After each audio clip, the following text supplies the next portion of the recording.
Hey, it's Coach Anderson again from Mississippi Public Broadcasting Online, U.S. History from 1877 to present. We've been talking about the Great Depression, of course, with the 5 previous lessons that we've done. Today, what we're going to do is go through and look at some of the important questions that may be asked, of course, when it comes to the map assessment. But we're also going to look at that unit focus question. So as we go through, take some time. Go through each individual question, read it, and do the best that you can, of course, in answering it. And what we'll do, of course, is come back and give you some insights in terms of what those particular questions and the answers, of course, should be. The first thing we do is look at our unit focus question. It says identify the causes and immediate effects of the Great Depression. Well, we've looked at those pretty extensively, and what we've done, of course, is identified them here for you. The causes include the Federal Reserve set low interest rates, allowing businesses and individuals to borrow more than they could pay back. Overproduction caused demand to fall, especially when you look at farm crop prices. Consumerism encouraged people to buy beyond their means, and high protective tariffs like the Hawley-Smoot Tariff, as we remember, hurt American business exports. And then stock market speculation, where people were gambling in the stock market and they couldn't afford to be gambling in the stock market. And then unsound banking practices, where banks were using people's money, of course, to invest in the stock market, and even though those deposits for their savings, of course, weren't insured. In addition to that, the second part of the question is identify the effects of the Great Depression on the United States. The effects include things like rapid unemployment. People lost everything. Men become hobos. Men abandoned their families. Immigrant quotas, immigrant repatriation and deportation, especially if you were Mexican American or Mexican. Hoovervilles were created. People turned to entertainment to escape their lives, and Hoover loses the election in 1932 and is widely recognized as one of the most unpopular presidents in the history of the United States of America. So in the unit focus question, those are some of the things that you should be identifying for the things that answer the unit focus question. Today we're going to look at some practice questions that you should be kind of aware of, and if you will, it would be smart, of course, for you to write these down in your journal, because at some point you will see these types of questions again when it comes to the map assessment at the end of the year, or even on your benchmark assessment. This list includes ways in which President Herbert Hoover responded to the onset of the Great Depression, encouraged Americans to be more economical, encouraged the spirit of rugged individualism, encouraged the spirit of volunteerism among U.S. businesses. How did these responses affect the American economy? Well, when you look at it, it says the economy improved as stock prices stabilized, the economy declined as businesses and banks failed.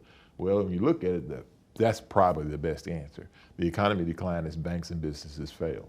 If you look at the next question, it says this excerpt comes from the Hawley-Smoot Tariff Act of 1930, Section 338.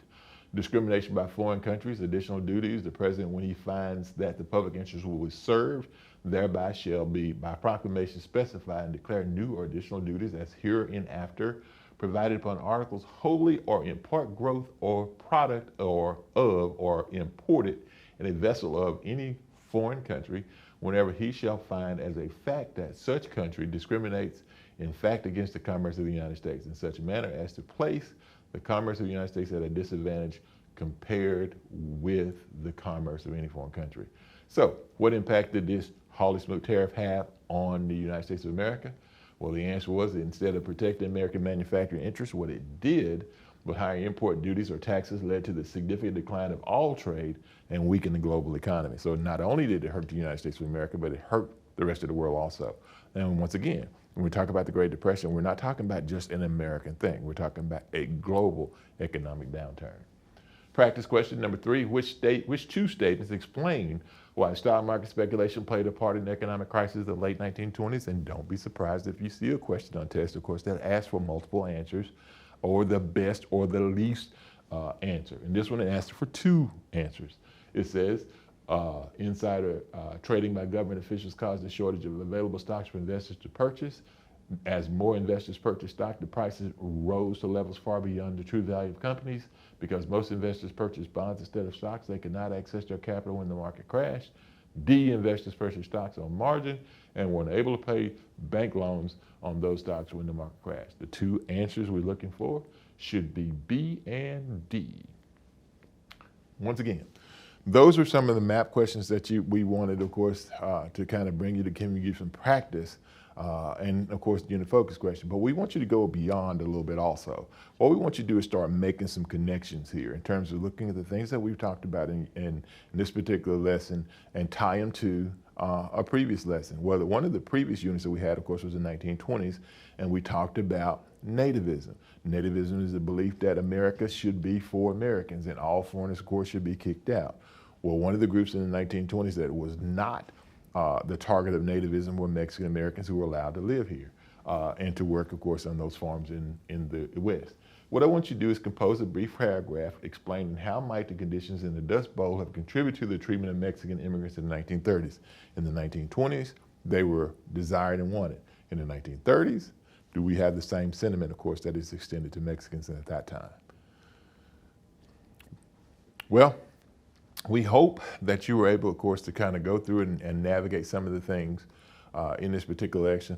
And remember, go ahead and see about making those connections in terms of looking at what happened with the Mexicans, of course, in the 1920s and the 1930s. And I think you already know the answer to that. What happens, of course, is that because people who were living in the Great Plains region or the Midwestern part of the United States of America needed those jobs when they moved to places like California. So if they moved there, what does that mean for the Mexicans? I think you already know the answer to that. Once again, this is Coach Anderson from Mississippi Public Broadcasting Online, U.S. History from 1877 to present. Don't take my word for it, do your own research, and we'll see you next time.